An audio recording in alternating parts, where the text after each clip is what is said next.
ओम श्री गणेशाय नमः। अथ श्री आदित्य कवचम्। ओम अस्य श्रीमदादित्यकवच स्तोत्र महामन्त्रस्य याज्ञवल्क्यो महर्षिः अनुष्टुप् जगदिच्छन्दसि घृणिरिति बीजम् सूर्य इति शक्तिः आदित्य इति कीलकम् श्री सूर्यनारायण प्रीत्यर्थे जपे विनियोगः। उदयाचलमागत्य वेदरूपमनामयम् तुष्टावपरया भक्त्या वालखिल्यादिभिर्व्रतम् देवासुरैः सदा वन्द्यं ग्रहेश्च परिवेष्टितम् ध्यायन् स्तुवन् पठन्नाम यः सूर्यकवचं सदा कृणिः पातु शिरोदेशं सूर्यः फालं च पातु मे आदित्यो लोचने पातु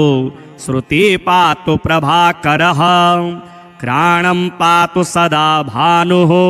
अर्कः पातु मुखं तथा जिह्वां पातु जगन्नाथः कण्ठं पातु विभावसुः स्कन्धौ ग्रहपतिः पातु भुजौ पातु प्रभाकरः अहस्करः पातु हस्तौ हृदयं पातु भानुमान् मध्यं च पातु सप्ताश्वो नाभिं पातु नभोमणिः द्वादशात्मा कटिं पातु सविता पातु सृक्किणी ऊरो पातु सुरश्रेष्ठो जानुनी पातु भास्करः जङ्घे पातु च मार्ताण्डो गलं पातु पिशाम्पतिः पादौ ब्रदनः सदा पातु मित्रोऽपि सकलं वपुः वेदत्रयात्मक स्वामिन् नारायण जगत्पते अयातयामं तं कञ्चिद् वेदरूपः प्रभाकरः स्तोत्रेणानेन सन्तुष्टो वालखिल्यादिभिर्व्रतः साक्षाद् वेदमयो देवो रथारूढः समागतः तं दृष्ट्वा सहसोत्थाय दण्डवत् प्रणमन् भुवि कृताञ्जलिपुटो भूत्वा सूर्यस्याग्रे स्थितस्तदा वेदमूर्तिर्महाभागो ज्ञानदृष्टिर्विचार्य च ब्रह्मणा स्थापितं पूर्वं यातयाम विवर्जितं सत्त्वप्रधान शुक्लाख्यं वेदरूपमनामयम् शब्दब्रह्ममयं वेदं सत्कर्म ब्रह्मवाचकम् मुनिमध्यापयामास प्रथमं सविता स्वयं तेन प्रथमदत्तेन वेदेन परमेश्वरः याज्ञवल्क्यो मुनिश्रेष्ठः कृतिकृत्यो भवत्तदा ऋगादि सकलान् वेदान् ज्ञातवान् सूर्यसन्निधौ इदं प्रोक्तं महापुण्यं पवित्रं पापनाशनं यः पठे शृणुयाद्वापि सर्वपापैः प्रमुच्यते वेदार्थज्ञानसम्पन्नः सूर्यलोकमवाप्नुयात्। अथ श्री आदित्यहृदयस्तोत्रम् विनियोगः। ओम अस्य श्री आदित्यहृदयस्तोत्र मंत्रस्य श्री अगस्त्य ऋषिः अनुष्टुप् छन्दः श्री आदित्यहृदय भूतो भगवान् ब्रह्मा देवता ओम बीजं रश्मिमतेरिति शक्तिः ओम तत्सवितुरित्यादि गायत्री कीलकं निरस्ताशेष विघ्नतया ब्रह्मविद्या सिद्धौ सर्वत्र जय सिद्धौ च विनियोगः। ततो युद्ध परिश्रान्तं समरे चिन्तया स्थितं रावणं चाग्रतो दृष्ट्वा युद्धाय समुपस्थितं दैवतैश्च समागम्य द्रष्टुमभ्यागतोरणम् उपागम्याब्रवीद्राममगस्त्यो भगवान् ऋषिः राम राम महाबाहो शृणु गुह्यं सनातनं येन सर्वान् नरीन् वत्स समरे विजयस्यसि आदित्यहृदयं पुण्यं सर्वशत्रुविनाशनं जयावहं जपे नित्यम् अक्षयं परमं शिवं सर्वमङ्गलमाङ्गल्यं सर्वपापप्रणाशनं चिन्ताशोकप्रशमनम् आयुर्वर्धनमुत्तमम् रश्मिमन्तं समुद्यन्तं देवासुरनमस्कृतं पूजयस्व विवस्वन्तं भास्करं भुवनेश्वरं सर्वदेवात्मको ह्ये स तेजस्वी रश्मिभावनः एष देवासुरगणान् लोकान् पात्यगभस्तिभिः एष ब्रह्मा च विष्णुश्च शिवः स्कन्दः प्रजापतिः महीन्द्रो धनदः कालो यमः सोमो यपाम्पतिः पितरो वसवः साध्या यस्विनो मरुतो मनुः वायुर्वहनिः प्रजाप्राण ऋतुकर्ता प्रभाकरः आदित्यः सविता सूर्यः खगः पूषा गभस्तिमान् सुवर्णसदृशो भानुर्हिरण्येता दिवाकरः हरिदस्वः सहस्रार्ची सप्तसप्तिर्मरीचिमान् तिमिरोन्मथन शम्भुस्त्वष्टा मार्ताण्ड अंशुमान् हिरण्यगर्भ शिशिरस्तपनो भास्करो रविः अग्निगर्भोदितेः पुत्र शङ्खः शिशिरनाशनः व्योमनाथस्तमो वेदीर्घ्यजुहुसामपारगः घनवृष्टिरपां मित्रो विन्द्यवीति प्लवङ्गमः आतपे मण्डली मृत्युः पिङ्गलः सर्वतापनः कविर्विश्वो महातेजः रक्तः सर्वभवोद्भवः नक्षत्रग्रहताराणामधिपो विश्वभावनः तेजसामपि तेजस्वी द्वादशात्मन्नमोऽस्तु ते नमः पूर्वाय गिरये पश्चिमायाद्रये नमः ज्योतिर्गणानां पतये दिनाधिपतये नमः जयाय जयभद्राय हर्यश्वाय नमो नमः नमो नमः सहस्रांशो आदित्याय नमो नमः नम उग्राय वीराय सारंगाय नमो नमः नमः पद्मप्रबोधाय मार्ताण्डाय नमो नमः ब्रह्मेशानाच्युतेशाय सूर्यायादित्यवर्चसे भास्वते सर्वभक्ष्याय रौद्राय वपुषे नमः तमोघ्नाय हिमघ्नाय शत्रुघ्नायामितात्मने कृतघ्नघ्नाय देवाय ज्योतिषां पतये नमः तप्तचामीकराभाय वहनये विश्वकर्मणे नमस्तमोभिनिघ्नाय रुचये लोक्यसाक्षिणे नाशयत्येष वैभूतं तदेव सृजति प्रभुः पायत्येष तपत्येष वर्षत्येष गवस्तिभिः एष सुप्तेषु जागर्ति भूतेषु परिनिष्ठितः एष एवाग्निहोत्रं च फलं चैवाग्निहोत्रिणां वेदाश्च क्रतवश्चैव क्रतूनां फलमेव च यानि कृत्यानि लोकेषु सर्व एष प्रविप्रभुः ॐ अस्य श्रीमदादित्यकवचस्तोत्रमहामन्त्रस्य याज्ञवल्क्यो महर्षिः अनुष्टुप् जगदिच्छन्दसि घृणिरिति बीजं सूर्य इति शक्तिः आदित्य इति कीलकं श्रीसूर्यनारायणप्रीत्यर्थे जपे विनियोगः उदयाचलमागत्य वेदरूपमनामयं तुष्टावपरया भक्त्या वालखिल्यादिभिर्व्रतं देवासुरैः सदा वन्द्यं ग्रहेश्च परिवेष्टितं ध्यायन् स्तुवन् पठन्नाम यः सूर्यकवचं सदा कृणिः पातु शिरोदेशं सूर्यः फालं च पातु मे आदित्यो लोचने पातु श्रुति पातु प्रभाकरः घ्राणं पातु सदा भानुः अर्कः पातु मुखं तथा जिह्वां पातु जगन्नाथः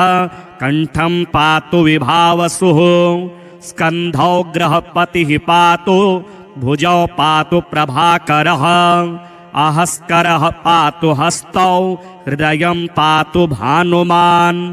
मध्यं च पातु सप्ताश्वो नाभिं पातु नभोमणिः द्वादशात्मा कटिं पातु सविता पातु सृक्किणी ऊरो पातु सुरश्रेष्ठो जानुनी पातु भास्करः जङ्घे पातु च मार्ताण्डो गलं पातु त्विषाम्पतिः पादौ ब्रधनः सदा पातु मित्रोऽपि सकलं वपुः वेदत्रयात्मक स्वामिन् नारायण जगत्पते अयातयामं तं कञ्चिद् वेदरूपः प्रभाकरः स्तोत्रेणानेन सन्तुष्टो वालखिल्यादिभिर्व्रतः साक्षाद् वेदमयो देवो रथारूढः समागतः तं दृष्ट्वा सहसोत्थाय दण्डवत् प्रणमन् भुवि कृताञ्जलिपुटो भूत्वा सूर्यस्याग्रे स्थितस्तदा वेदमूर्तिर्महाभागो ज्ञानदृष्टिर्विचार्य च ब्रह्मणा स्थापितं पूर्वं यातयाम विवर्जितं सत्त्वप्रधानशुक्लाख्यं वेदरूपमनामयम् शब्दब्रह्ममयं वेदं सत्कर्म ब्रह्मवाचकम् मुनिमध्यापयामास प्रथमं सविता स्वयं तेन प्रथमदत्तेन वेदेन परमेश्वरः याज्ञवल्क्यो मुनिश्रेष्ठः कृतिकृत्यो भवत्तदा ऋगादि सकलान् वेदान् ज्ञातवान् सूर्यसन्निधौ इदं प्रोक्तं महापुण्यं पवित्रं पापनाशनम् यः पठे शृणुयाद्वापि सर्वपापैः प्रमुच्यते वेदार्थज्ञानसम्पन्नः सूर्यलोकमवाप्नुयात् अथ श्री आदित्यहृदयस्तोत्रम् विनियोगः ॐ अस्य श्री आदित्यहृदयस्तोत्रमन्त्रस्य श्री अगस्त्य ऋषिः अनुष्टुप् छन्दः श्री आदित्यहृदयभूतो भगवान् ब्रह्मा देवता ॐ बीजं रश्मिमतेरिति शक्तिः ॐ तत्सवितुरित्यादिगायत्री कीलकं निरस्ताशेष विघ्नतया ब्रह्मविद्यासिद्धौ सर्वत्र जयसिद्धौ च विनियोगः ततो युद्धपरिश्रान्तं समरे चिन्तया स्थितं रावणं चाग्रतो दृष्ट्वा युद्धाय समुपस्थितं दैवतैश्च समागम्य द्रष्टुमभ्यागतोरणम् उपागम्याब्रवीद्राममगस्त्यो भगवान् ऋषिः राम राम महाबाहो शृणु गुह्यं सनातनं येन सर्वान्नरीन् वत्स समरे विजयस्यसि आदित्यहृदयं पुण्यं सर्वशत्रुविनाशनं जयावहं जपे नित्यम् अक्षयं परमं शिवं सर्वमङ्गलमाङ्गल्यं सर्वपापप्रणाशनं चिन्ताशोकप्रशमनम् आयुर्वर्धनमुत्तमं रश्मिमन्तं समुद्यन्तं देवासुरनमस्कृतं पूजयस्व विवस्वन्तं भास्करं भुवनेश्वरं सर्वदेवात्मको ह्ये स तेजस्वी रश्मिभावनः एष देवासुरगणान् लोकान् पातिगभस्तिभिः एष ब्रह्मा च विष्णुश्च शिवः स्कन्दः प्रजापतिः महेन्द्रो धनदः कालो यमः सोमो यपाम्पतिः पितरो वसवः साध्या यस्विनो मरुतो मनुः वायुर्वहनिः प्रजाप्राण ऋतुकर्ता प्रभाकरः आदित्यः सविता सूर्यः खगः पूषा गभस्तिमान् सुवर्णसदृशो भानुर्हिरण्येता दिवाकरः हरिदस्वः सहस्रार्ची सप्तसप्तिर्मरीचिमान् तिमिरोन्मथन शम्भुस्त्वष्टा मार्ताण्ड अंशुमान् हिरण्यगर्भः शिशिरस्तपनो भास्करो रविः अग्निगर्भोदितेः पुत्र शङ्खः शिशिरनाशनः व्योमनाथस्तमो वेदीर्घ्यजुहुसामपारगः घनवृष्टिरपां मित्रो विन्द्यवीथि प्लवङ्गमः आतपे मण्डली मृत्युः पिङ्गलः सर्वतापनः कविर्विश्वो महातेजः रक्तः सर्वभवोद्भवः नक्षत्रग्रहताराणामधिपो विश्वभावनः तेजसामपि तेजस्वी द्वादशात्मन्नमोऽस्तु ते नमः पूर्वाय गिरये पश्चिमायाद्रये नमः ज्योतिर्गणानां पतये दिनाधिपतये नमः जयाय जयभद्राय हर्यश्वाय नमो नमः नमो नमः सहस्रांशो आदित्याय नमो नमः नम उग्राय वीराय सारंगाय नमो नमः नमः पद्मप्रबोधाय मार्ताण्डाय नमो नमः ब्रह्मेशानाच्युतेशाय सूर्यायादित्यवर्चसे भास्वते सर्वभक्ष्याय रौद्राय वपुषे नमः तमोघ्नाय हिमघ्नाय शत्रुघ्नायामितात्मने कृतघ्नघ्नाय देवाय ज्योतिषां पतये नमः तप्तचामीकराभाय वहनये विश्वकर्मणे नमस्तमो विनिघ्नाय रुचये लोक्यसाक्षिणे नाशयत्येष वैभूतं तदेव सृजति प्रभुः पायत्येष तपत्येष वर्षत्येष गवस्तिभिः एष सुप्तेषु जागर्ति भूतेषु परिनिष्ठितः एष एवाग्निहोत्रं च फलं चैवाग्निहोत्रिणां वेदाश्च क्रतवश्चैव क्रतूनां फलमेव च यानि कृत्यानि लोकेषु सर्व एष प्रविप्रभुः। ॐ अस्य श्रीमदादित्यकवचस्तोत्रमहामन्त्रस्य याज्ञवल्क्यो महर्षिः अनुष्टुप् जगदिच्छन्दसि घृणिरिति बीजं सूर्य इति शक्तिः आदित्य इति कीलकं श्रीसूर्यनारायणप्रीत्यर्थे जपे विनियोगः उदयाचलमागत्य वेदरूपमनामयं तुष्टावपरया भक्त्या वालखिल्यादिभिर्व्रतं देवासुरैः सदा वन्द्यं ग्रहेश्च परिवेष्टितं ध्यायन् स्तुवन् पठन्नाम यः सूर्यकवचं सदा कृणिः पातु शिरोदेशं सूर्यः फालं च पातु मे आदित्यो लोचने पातु श्रुति पातु प्रभाकरः घ्राणं पातु सदा भानुः अर्कः पातु मुखं तथा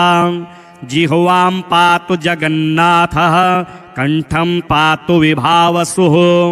स्कन्धौ ग्रहपतिः पातु भुजौ पातु प्रभाकरः अहस्करः पातु हस्तौ हृदयं पातु भानुमान् मध्यं च पातु सप्ताश्वो नाभिं पातु नभोमणिः द्वादशात्मा कटिं पातु सविता पातु सृक्किणी ऊरो पातु सुरश्रेष्ठो जानुनी पातु भास्करः जङ्घे पातु च मार्ताण्डो गलं पातु त्विषाम्पतिः पादौ ब्रदनः सदा पातु मित्रोऽपि सकलं वपुः वेदत्रयात्मक स्वामिन् नारायण जगत्पते अयातयामं तं कञ्चिद् वेदरूपः प्रभाकरः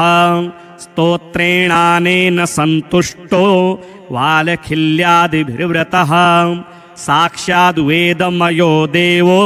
रथारूढः समागतः तं दृष्ट्वा सहसोत्थाय दण्डवत् प्रणमन् भुवि कृताञ्जलिपुटो भूत्वा सूर्यस्याग्रे स्थितस्तदा वेदमूर्तिर्महाभागो ज्ञानदृष्टिर्विचार्य च ब्रह्मणा स्थापितं पूर्वं यातयाम विवर्जितं सत्त्वप्रधानशुक्लाख्यं वेदरूपमनामयं शब्दब्रह्ममयं वेदं सत्कर्म ब्रह्मवाचकं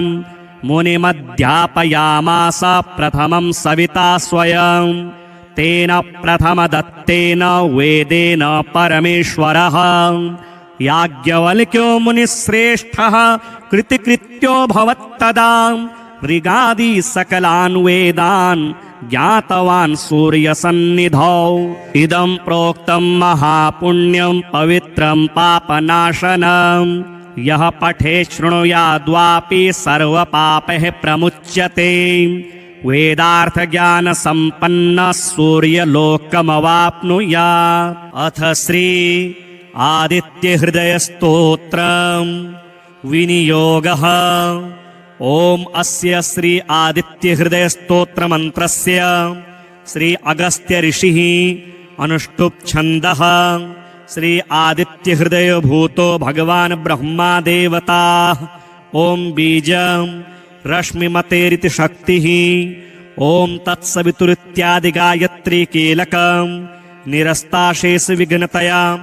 ब्रह्मविद्यासिद्धौ सर्वत्र जयसिद्धौ च विनियोगः। ततो युद्धपरिश्रान्तं समरे चिन्तया स्थितं रावणं चाग्रतो दृष्ट्वा युद्धाय समुपस्थितं दैवतैश्च समागम्य द्रष्टुमभ्यागतोरणम् उपागम्याब्रवीद्राममगस्त्यो भगवान् ऋषिः राम राम महाबाहो शृणुगुह्यं सनातनं येन सर्वान्नरीन् वत्स समरे विजयस्यसि। आदित्यहृदयं पुण्यं सर्वशत्रुविनाशनं जयावहं जपे नित्यम् अक्षयं परमं शिवं सर्वमङ्गलमाङ्गल्यं सर्वपापप्रणाशनं चिन्ताशोकप्रशमनम् आयुर्वर्धनमुत्तमम् रश्मिमन्तं समुद्यन्तं देवासुरनमस्कृतं पूजयस्व विवस्वन्तं भास्करं भुवनेश्वरं सर्वदेवात्मको ह्येष तेजस्वी रश्मिभावनः एष देवासुरगणान् लोकान् पाति गभस्तिभिः एष ब्रह्मा च विष्णुश्च शिवः स्कन्दः प्रजापतिः महेन्द्रो धनदः कालो यमः सोमो यपाम्पतिः पितरो वसवः साध्या यस्विनो मरुतो मनुः वायुर्वहनिः प्रजाप्राण ऋतुकर्ता प्रभाकरः आदित्यः सविता सूर्यः खगः पूषा गभस्तिमान् सुवर्णसदृशो भानुर्हिरण्येता दिवाकरः हरिदस्वः सहस्रार्ची सप्तसप्तिर्मरीचिमान् तिमिरोन्मथन शम्भुस्त्वष्टा मार्ताण्ड अंशुमान् हिरण्यगर्भः शिशिरस्तपनो भास्करो रविः अग्निगर्भोदितेः पुत्र शङ्खः शिशिरनाशनः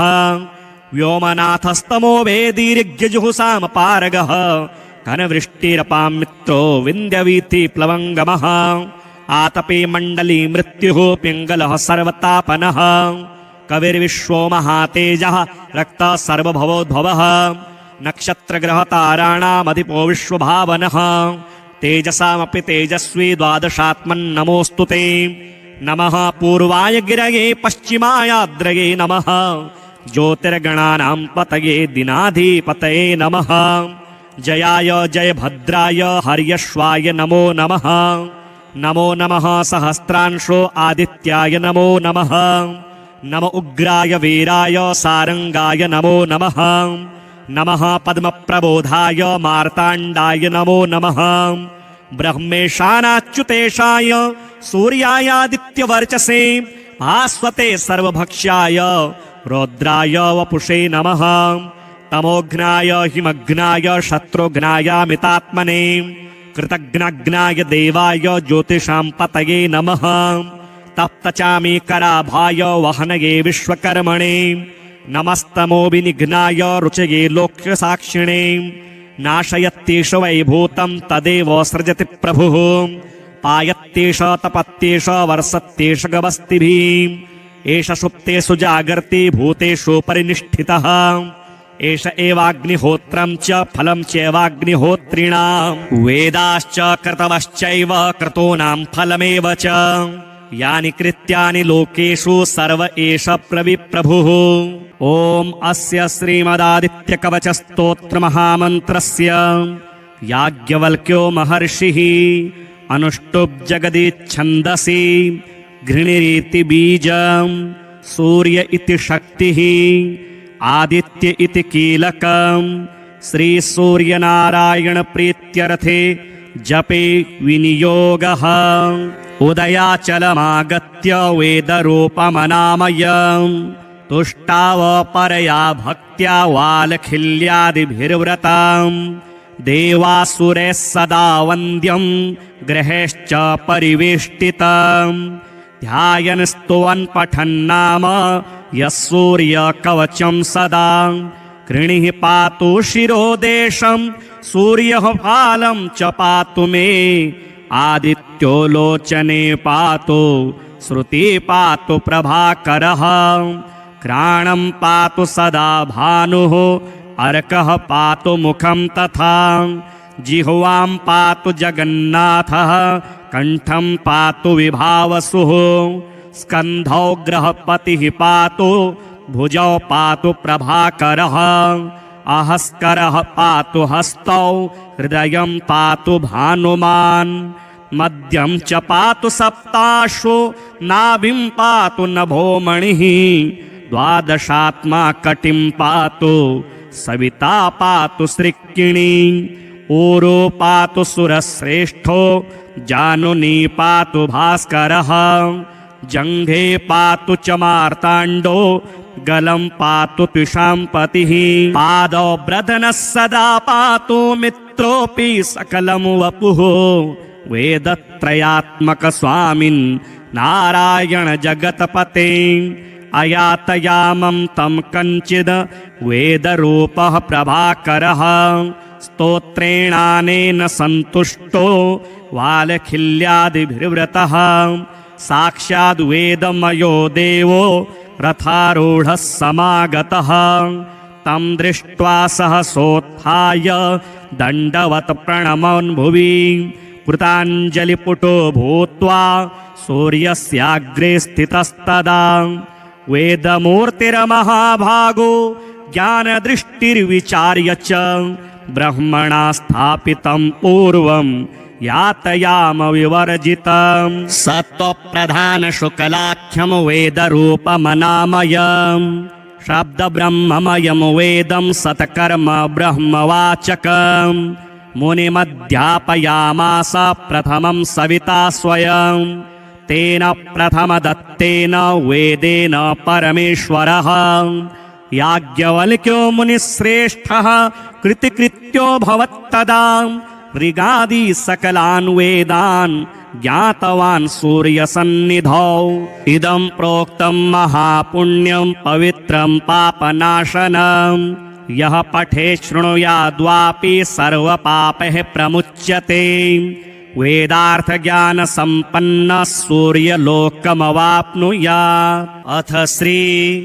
आदित्यहृदयस्तोत्रं विनियोगः ॐ अस्य श्री आदित्यहृदयस्तोत्रमन्त्रस्य श्री अगस्त्य ऋषिः अनुष्टुप् छन्दः श्री आदित्यहृदयभूतो भगवान् ब्रह्मा देवता ॐ बीजं रश्मिमतेरिति शक्तिः ॐ तत्सवितुरित्यादिगायत्री कीलकं निरस्ताशेषविघ्नतया ब्रह्मविद्यासिद्धौ सर्वत्र जयसिद्धौ च विनियोगः ततो युद्धपरिश्रान्तं समरे चिन्तया स्थितं रावणं चाग्रतो दृष्ट्वा युद्धाय समुपस्थितं दैवतैश्च समागम्य द्रष्टुमभ्यागतोरणम् उपागम्याब्रवीद्राममगस्त्यो भगवान् ऋषिः राम राम महाबाहो शृणुगुह्यं सनातनं येन सर्वान्नरीन् वत्स समरे विजयस्यसि आदित्यहृदयं पुण्यं सर्वशत्रुविनाशनं जयावहं जपे नित्यम् अक्षयं परमं शिवं सर्वमङ्गलमाङ्गल्यं सर्वपापप्रणाशनं चिन्ताशोकप्रशमनम् आयुर्वर्धनमुत्तमं रश्मिमन्तं समुद्यन्तं देवासुरनमस्कृतं पूजयस्व विवस्वन्तं भास्करं भुवनेश्वरं सर्वदेवात्मको ह्ये स तेजस्वी रश्मिभावनः एष देवासुरगणान् लोकान् पातिगभस्तिभिः एष ब्रह्मा च विष्णुश्च शिवः स्कन्दः प्रजापतिः महेन्द्रो धनदः कालो यमः सोमो यपाम्पतिः पितरो वसवः साध्या यस्विनो मरुतो मनुः वायुर्वहनिः प्रजाप्राण ऋतुकर्ता प्रभाकरः आदित्यः सविता सूर्यः खगः पूषा गभस्तिमान् सुवर्णसदृशो भानुर्हिरण्येता दिवाकरः हरिदस्वः सहस्रार्ची सप्तसप्तिर्मरीचिमान् तिमिरोन्मथन शम्भुस्त्वष्टा मार्ताण्ड अंशुमान् हिरण्यगर्भः शिशिरस्तपनो भास्करो रविः अग्निगर्भोदितेः पुत्र शङ्खः शिशिरनाशनः व्योमनाथस्तमो वेदीर्घ्यजुहुसामपारगः घनवृष्टिरपां मित्रो विन्द्यवीति प्लवङ्गमः आतपे मण्डली मृत्युः पिङ्गलः सर्वतापनः कविर्विश्वो महातेजः रक्तः सर्वभवोद्भवः नक्षत्रग्रहताराणामधिपो विश्वभावनः तेजसामपि तेजस्वी द्वादशात्मन्नमोऽस्तु ते नमः पूर्वाय गिरये पश्चिमायाद्रये नमः ज्योतिर्गणानां पतये दिनाधिपतये नमः जयाय जयभद्राय हर्यश्वाय नमो नमः नमो नमः सहस्रांशो आदित्याय नमो नमः नम उग्राय वीराय सारंगाय नमो नमः नमः पद्मप्रबोधाय मार्ताण्डाय नमो नमः ब्रह्मेशानाच्युतेशाय सूर्यायादित्यवर्चसे भास्वते सर्वभक्ष्याय रौद्राय वपुषे नमः तमोघ्नाय हिमघ्नाय शत्रुघ्नायामितात्मने कृतघ्नघ्नाय देवाय ज्योतिषां पतये नमः तप्तचामीकराभाय वहनये विश्वकर्मणे नमस्तमो विनिघ्नाय रुचये लोक्यसाक्षिणे नाशयत्येष वैभूतं तदेव सृजति प्रभुः पायत्येष तपत्येष वर्षत्येष गवस्तिभिः एष सुप्तेषु जागर्ति भूतेषु परिनिष्ठितः एष एवाग्निहोत्रं च फलं चैवाग्निहोत्रिणां वेदाश्च क्रतवश्चैव क्रतूनां फलमेव च यानि कृत्यानि लोकेषु सर्व एष प्रविप्रभुः। ॐ अस्य श्रीमदादित्यकवचस्तोत्रमहामन्त्रस्य याज्ञवल्क्यो महर्षिः अनुष्टुप् जगदिच्छन्दसि घृणिरिति बीजं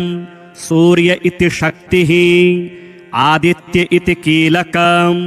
श्रीसूर्यनारायण प्रीत्यर्थे जपे विनियोगः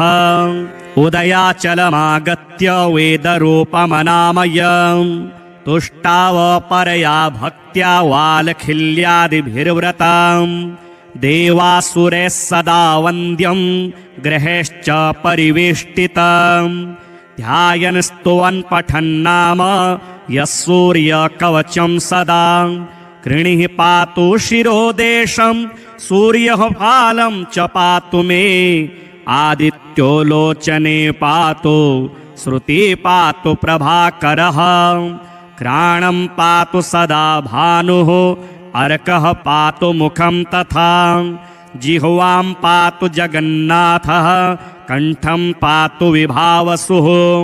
स्कन्धौ ग्रहपतिः पातु भुजौ पातु प्रभाकरः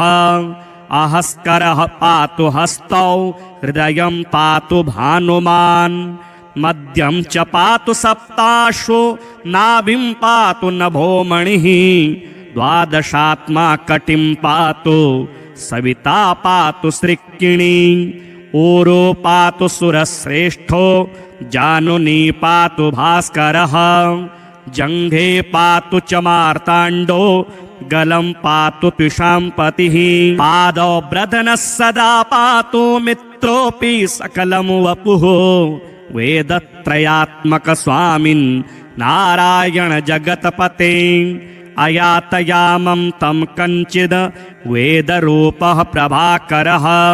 स्तोत्रेणानेन सन्तुष्टो वालखिल्यादिभिर्व्रतः साक्षाद् वेदमयो देवो रथारूढः समागतः तं दृष्ट्वा सहसोत्थाय दण्डवत् प्रणमन् भुवि कृताञ्जलिपुटो भूत्वा सूर्यस्याग्रे स्थितस्तदा वेदमूर्तिर्महाभागो ज्ञानदृष्टिर्विचार्य च ब्रह्मणा स्थापितं पूर्वं यातयाम विवर्जितं सत्त्वप्रधान शुक्लाख्यं वेदरूपमनामयम् शब्दब्रह्ममयं वेदं सत्कर्म ब्रह्मवाचकम् मुनिमध्यापयामास प्रथमं सविता स्वयं तेन प्रथमदत्तेन वेदेन परमेश्वरः याज्ञवल्क्यो मुनिश्रेष्ठः कृतिकृत्यो भवत्तदा ऋगादि सकलान् वेदान् ज्ञातवान् सूर्यसन्निधौ इदं प्रोक्तं महापुण्यं पवित्रं पापनाशनं यः पठे शृणुयाद्वापि सर्वपापैः प्रमुच्यते वेदार्थज्ञानसम्पन्नः सूर्यलोकमवाप्नुयात्। अथ श्री आदित्यहृदयस्तोत्रं विनियोगः। ॐ अस्य श्री आदित्यहृदयस्तोत्रमन्त्रस्य श्री अगस्त्य ऋषिः अनुष्टुप् छन्दः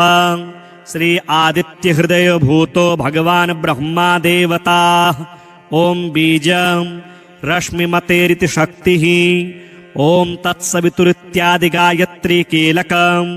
निरस्ताशेष विघ्नतया ब्रह्मविद्यासिद्धौ सर्वत्र जयसिद्धौ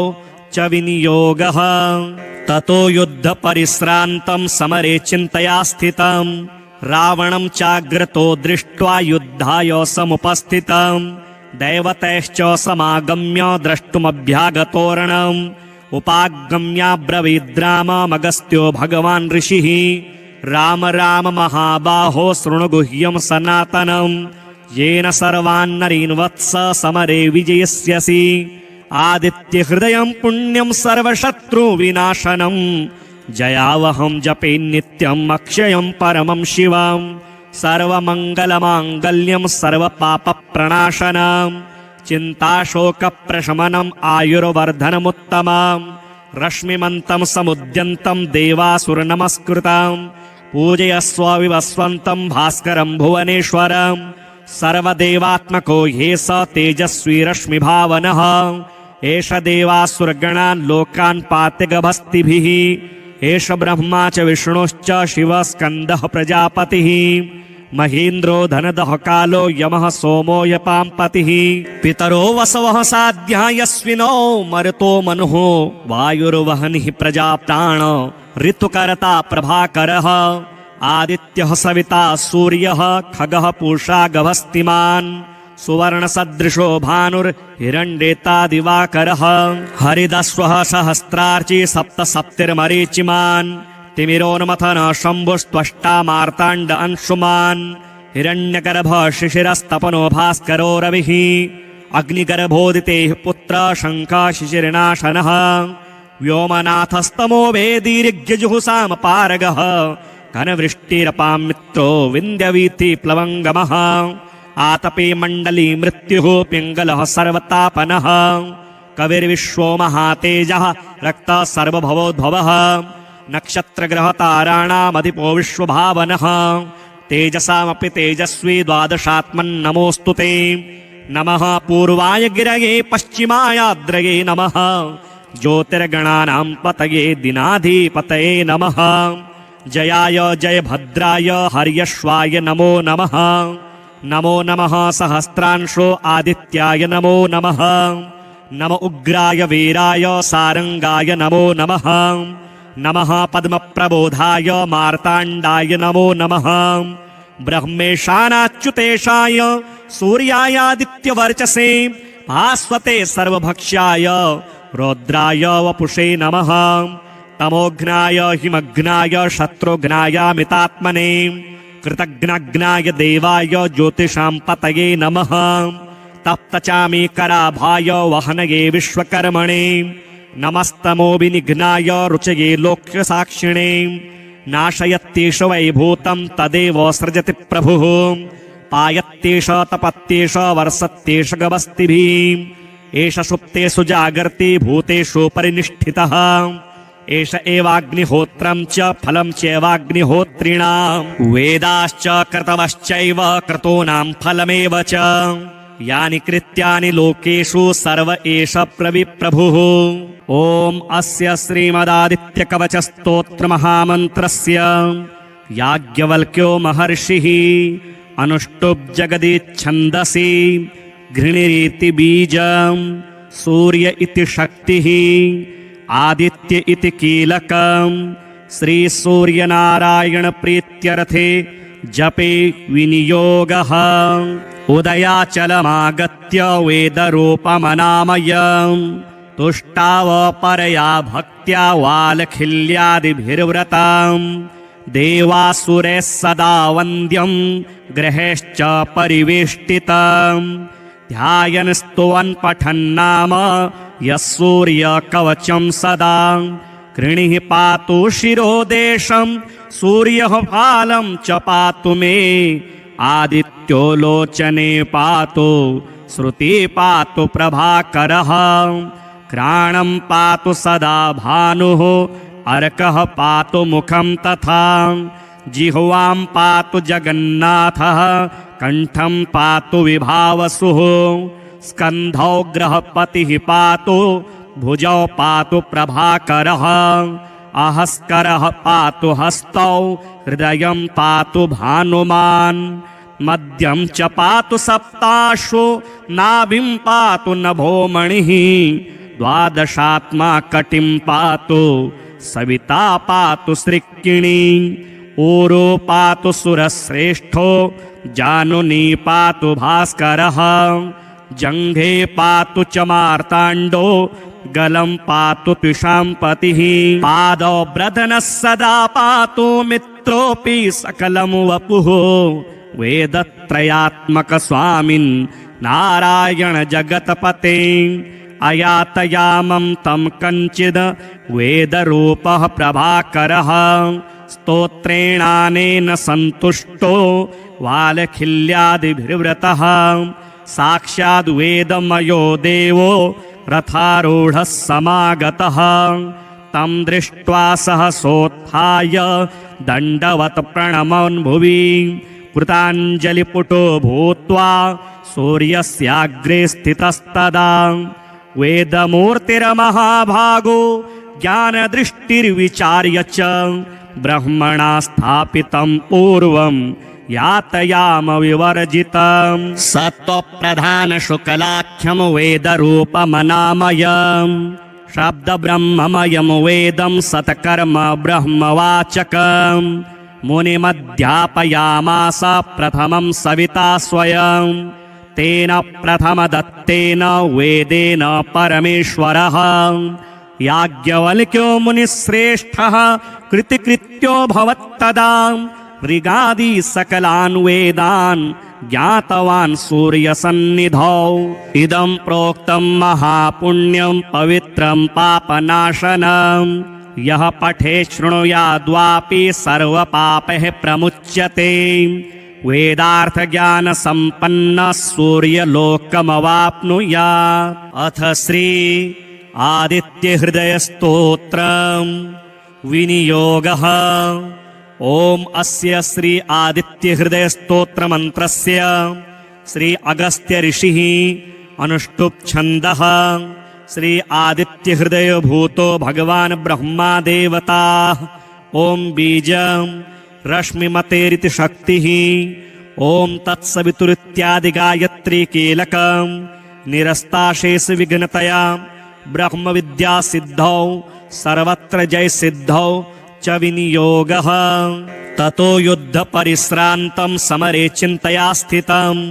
रावणं चाग्रतो दृष्ट्वा युद्धाय समुपस्थितं दैवतैश्च समागम्य द्रष्टुमभ्यागतोरणम् उपागम्याब्रवीद्राममगस्त्यो भगवान् ऋषिः राम राम महाबाहो शृणुगुह्यं सनातनं येन सर्वान्नरीन् वत्स समरे विजयस्यसि आदित्यहृदयं पुण्यं सर्वशत्रुविनाशनं जयावहं जपे नित्यम् अक्षयं परमं शिवं सर्वमङ्गलमाङ्गल्यं सर्वपापप्रणाशनं चिन्ताशोकप्रशमनम् आयुर्वर्धनमुत्तमं रश्मिमन्तं समुद्यन्तं देवासुरनमस्कृतं पूजयस्व विवस्वन्तं भास्करं भुवनेश्वरं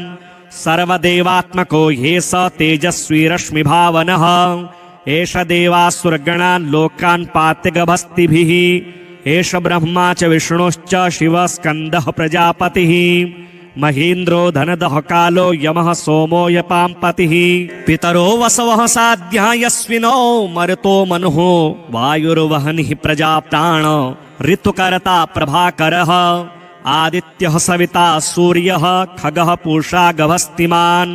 सुवर्णसदृशो भानुर्हिरण्येता दिवाकरः हरिदस्वः सहस्रार्ची सप्तसप्तिर्मरीचिमान् तिमिरोन्मथन शम्भुस्त्वष्टा मार्ताण्ड अंशुमान् हिरण्यगर्भ शिशिरस्तपनो भास्करो रविः अग्निगर्भोदितेः पुत्र शङ्खः शिशिरनाशनः व्योमनाथस्तमो वेदीर्घ्यजुहुसामपारगः घनवृष्टिरपां मित्रो विन्द्यवीथि प्लवङ्गमः आतपे मण्डली मृत्युः पिङ्गलः सर्वतापनः कविर्विश्वो महातेजः रक्तः सर्वभवोद्भवः नक्षत्रग्रहताराणामधिपो विश्वभावनः तेजसामपि तेजस्वी द्वादशात्मन्नमोऽस्तु ते नमः पूर्वाय गिरये पश्चिमायाद्रये नमः ज्योतिर्गणानां पतये दिनाधिपतये नमः जयाय जयभद्राय हर्यश्वाय नमो नमः नमो नमः सहस्रांशो आदित्याय नमो नमः नम उग्राय वीराय सारंगाय नमो नमः नमः पद्मप्रबोधाय मार्ताण्डाय नमो नमः ब्रह्मेशानाच्युतेशाय सूर्यायादित्यवर्चसे भास्वते सर्वभक्ष्याय रौद्राय वपुषे नमः तमोघ्नाय हिमघ्नाय शत्रुघ्नायामितात्मने कृतघ्नघ्नाय देवाय ज्योतिषां पतये नमः तप्तचामीकराभाय वहनये विश्वकर्मणे नमस्तमोविनिघ्नाय रुचये लोक्यसाक्षिणे नाशयत्येष वैभूतं तदेव सृजति प्रभुः पायत्येष तपत्येष वर्षत्येष गवस्तिभिः एष सुप्तेषु जागर्ति भूतेषु परिनिष्ठितः एष एवाग्निहोत्रं च फलं चैवाग्निहोत्रिणां वेदाश्च क्रतवश्चैव क्रतूनां फलमेव च यानि कृत्यानि लोकेषु सर्व एष प्रविप्रभुः ॐ अस्य श्रीमदादित्यकवचस्तोत्रमहामन्त्रस्य याज्ञवल्क्यो महर्षिः अनुष्टुप् जगदिच्छन्दसि घृणिरिति बीजं सूर्य इति शक्तिः आदित्य इति कीलकं श्रीसूर्यनारायणप्रीत्यर्थे जपे विनियोगः उदयाचलमागत्य वेदरूपमनामयं तुष्टावपरया भक्त्या वालखिल्यादिभिर्व्रतं देवासुरैः सदा वन्द्यं ग्रहेश्च परिवेष्टितं ध्यायन् स्तुवन् पठन्नाम यः सूर्यकवचं सदा कृणिः पातु शिरोदेशं सूर्यः फालं च पातु मे आदित्यो लोचने पातु श्रुति पातु प्रभाकरः घ्राणं पातु सदा भानुः अर्कः पातु मुखं तथा जिह्वां पातु जगन्नाथः कण्ठं पातु विभावसुः स्कन्धौ ग्रहपतिः पातु भुजौ पातु प्रभाकरः अहस्करः पातु हस्तौ हृदयं पातु भानुमान् मध्यं च पातु सप्ताश्वो नाभिं पातु नभोमणिः द्वादशात्मा कटिं पातु सविता पातु सृक्किणी ऊरो पातु सुरश्रेष्ठो जानुनी पातु भास्करः जङ्घे पातु च मार्ताण्डो गलं पातु त्विषाम्पतिः पादौ ब्रधनः सदा पातु मित्रोऽपि सकलं वपुः वेदत्रयात्मकस्वामिन् नारायण जगत्पते अयातयामं तं कञ्चिद् वेदरूपः प्रभाकरः स्तोत्रेणानेन सन्तुष्टो वालखिल्यादिभिर्व्रतः साक्षाद् वेदमयो देवो रथारूढः समागतः तं दृष्ट्वा सहसोत्थाय दण्डवत् प्रणमन् भुवि कृताञ्जलिपुटो भूत्वा सूर्यस्याग्रे स्थितस्तदा वेदमूर्तिर्महाभागो ज्ञानदृष्टिर्विचार्य च ब्रह्मणा स्थापितं पूर्वं यातयाम विवर्जितं सत्त्वप्रधानशुक्लाख्यं वेदरूपमनामयं शब्दब्रह्ममयं वेदं सत्कर्म ब्रह्मवाचकं मुनिमध्यापयामास प्रथमं सविता स्वयं तेन प्रथमदत्तेन वेदेन परमेश्वरः याज्ञवल्क्यो मुनिश्रेष्ठः कृतिकृत्यो भवत्तदा ऋगादि सकलान् वेदान् ज्ञातवान् सूर्यसन्निधौ इदं प्रोक्तं महापुण्यं पवित्रं पापनाशनं यः पठे शृणुयाद्वापि सर्वपापैः प्रमुच्यते वेदार्थज्ञानसम्पन्नः सूर्यलोकमवाप्नुयात् अथ श्री आदित्यहृदयस्तोत्रं विनियोगः ॐ अस्य श्री आदित्यहृदयस्तोत्रमन्त्रस्य श्री अगस्त्य ऋषिः अनुष्टुप् छन्दः श्री आदित्यहृदयभूतो भगवान् ब्रह्मा देवता ॐ बीजं रश्मिमतेरिति शक्तिः ॐ तत्सवितुरित्यादिगायत्री कीलकं निरस्ताशेषु विघ्नतया ब्रह्मविद्यासिद्धौ सर्वत्र जयसिद्धौ च विनियोगः ततो युद्धपरिश्रान्तं समरे चिन्तया स्थितं रावणं चाग्रतो दृष्ट्वा युद्धाय समुपस्थितं दैवतैश्च समागम्य द्रष्टुमभ्यागतोरणम् उपागम्याब्रवीद्राममगस्त्यो भगवान् ऋषिः राम राम महाबाहो शृणु गुह्यं सनातनम् येन सर्वान्नरीन् वत्स समरे विजयस्यसि आदित्यहृदयं पुण्यं सर्वशत्रुविनाशनम् जयावहं जपे नित्यम् अक्षयं परमं शिवम् सर्वमङ्गलमाङ्गल्यं सर्वपापप्रणाशनम् चिन्ताशोकप्रशमनम् आयुर्वर्धनमुत्तमम् रश्मिमन्तं समुद्यन्तं देवासुरनमस्कृतम् पूजयस्व विवस्वन्तं भास्करं भुवनेश्वरम् सर्वदेवात्मको ह्ये स तेजस्वी रश्मिभावनः एष देवासुरगणान् लोकान् पाति गभस्तिभिः एष ब्रह्मा च विष्णुश्च शिवः स्कन्दः प्रजापतिः महेन्द्रो धनदः कालो यमः सोमो यपाम्पतिः पितरो वसवः साध्या यस्विनो मरुतो मनुः वायुर्वहनिः प्रजाप्राण ऋतुकर्ता प्रभाकरः आदित्यः सविता सूर्यः खगः पूषा गभस्तिमान् सुवर्णसदृशो भानुर्हिरण्येता दिवाकरः हरिदस्वः सहस्रार्ची सप्तसप्तिर्मरीचिमान् तिमिरोन्मथन शम्भुस्त्वष्टा मार्ताण्ड अंशुमान् हिरण्यगर्भः शिशिरस्तपनो भास्करो रविः अग्निगर्भोदितेः पुत्र शङ्खः शिशिरनाशनः व्योमनाथस्तमो वेदीर्घ्यजुहुसामपारगः घनवृष्टिरपां मित्रो विन्द्यवीथि प्लवङ्गमः आतपे मण्डली मृत्युः पिङ्गलः सर्वतापनः कविर्विश्वो महातेजः रक्तः सर्वभवोद्भवः नक्षत्रग्रहताराणामधिपो विश्वभावनः तेजसामपि तेजस्वी द्वादशात्मन्नमोऽस्तु ते नमः पूर्वाय गिरये पश्चिमायाद्रये नमः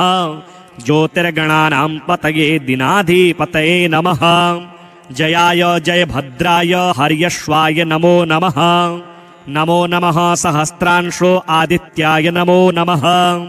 नम उग्राय वीराय सारंगाय नमो नमः नमः पद्मप्रबोधाय मार्ताण्डाय नमो नमः ब्रह्मेशानाच्युतेशाय सूर्यायादित्यवर्चसे भास्वते सर्वभक्ष्याय रौद्राय वपुषे नमः तमोघ्नाय हिमघ्नाय शत्रुघ्नायामितात्मने कृतघ्नघ्नाय देवाय ज्योतिषां पतये नमः तप्तचामीकराभाय वहनये विश्वकर्मणे नमस्तमो विनिघ्नाय रुचये लोक्यसाक्षिणे नाशयत्येष वैभूतं तदेव सृजति प्रभुः पायत्येष तपत्येष वर्षत्येष गवस्तिभिः एष सुप्तेषु जागर्ति भूतेषु परिनिष्ठितः एष एवाग्निहोत्रं च फलं चैवाग्निहोत्रिणां वेदाश्च क्रतवश्चैव क्रतूनां फलमेव च यानि कृत्यानि लोकेषु सर्व एष प्रविप्रभुः।